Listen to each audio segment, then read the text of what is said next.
And we're back, and we're joined by Kent Batman with the Hardin County Republican Party. Good to see you, sir. Thanks. Fantastic having you by. Let's start with you on this matter. If 93% of the Environmental Protection Agency is non-essential and can be off the job, and if things go on as usual, why do we have them back?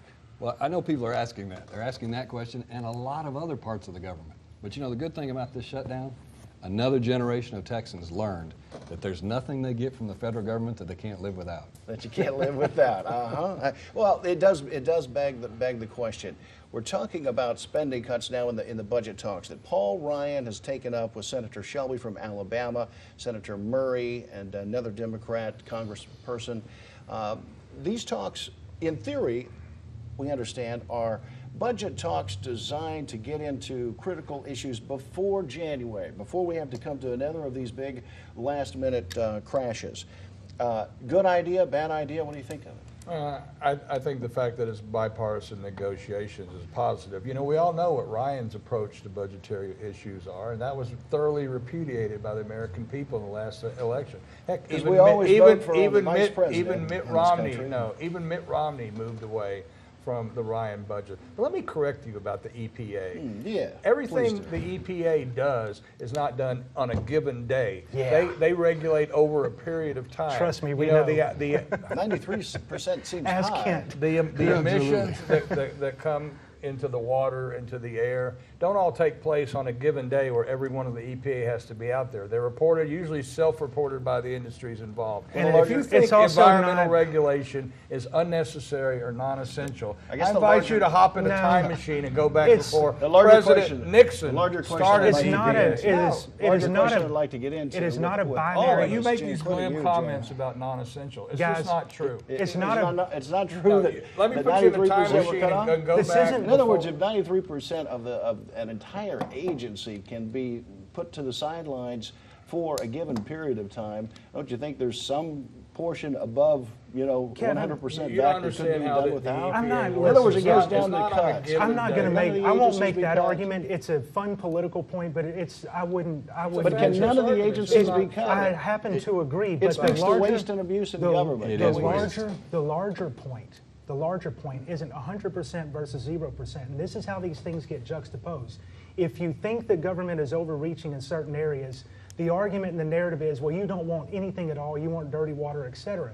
No, what we want is an appropriate level of regulation that actually doesn't impede markets, does protect people, and doesn't just protect markets for favored individuals and favored types of industries. That's what we're actually dealing with. I think nobody has ever said get rid of environmental safety concerns. But just a minute. Just remember, Kevin didn't say 93% of the EPA was unnecessary. President Obama did. He made the decisions on what you cut and what you don't. At least unnecessary for temporary. He's just quoting our president. Of course, President Obama didn't say it's that. like take your police state and you want anarchy. No, not at all. The point I was trying to make. If you get in a time machine and go back to 1970 when President Nixon created the Environmental Protection Agency, I lived within miles of Refinery Road near Pasadena. Things are way better today. Our backyard was covered in a greenish-brown tinge when the air blew away. You don't have to tell me it's non-essential. It was essential to the health of our. But I bet you the EPA. I bet you the level of bureaucracy involved in the EPA is not exactly what it was back in 1970. I would submit if we probably have a much larger EPA today. Most of our environmental quality is done by the state. It hasn't been done by the feds until recently. Let's get to this. Filibuster. Fight huge, gigantic warfare, political warfare in mid-January. Ted Cruz re-filibusters. Is it going to happen? Oh, I don't know. Ted Cruz and Rand Paul ought to take this thing on the road. Ted Cruz is enough to make me wish Rand Paul was our senator. He seems reasonable by comparison. Maybe that's the ploy. Ted Cruz is a kamikaze, and I don't know where that rocket is going to go. Okay. If he filibusters, God so forbid be it. God forbid a senator take his prerogative and actually debate something that most of the American people are not for, and is an absolute unmitigated disaster. That is an absolute false premise.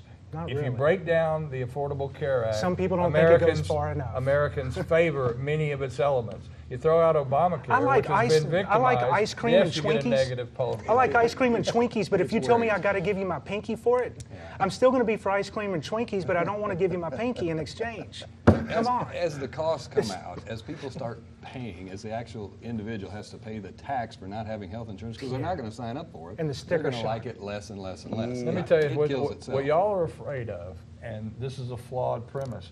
Once the ACA goes into effect, we have a couple of years of shakedown cruise, people are going to become used to it. It's going to be ingrained in the system, and they won't give it up. I'll for personally any- be very. I personally will be very pleased You if are the ACA 100% works well. I will You know be what? very But you got to pleased. give it a I will chance. James- praise it. It's only been up James just for nailed it. 18 days. James The just, enrollment. James just nailed it. That is exactly what we're afraid of, James, and why people are trying to take care of it now. This thing is a disaster. It's designed to be flawed so that we move to single payer.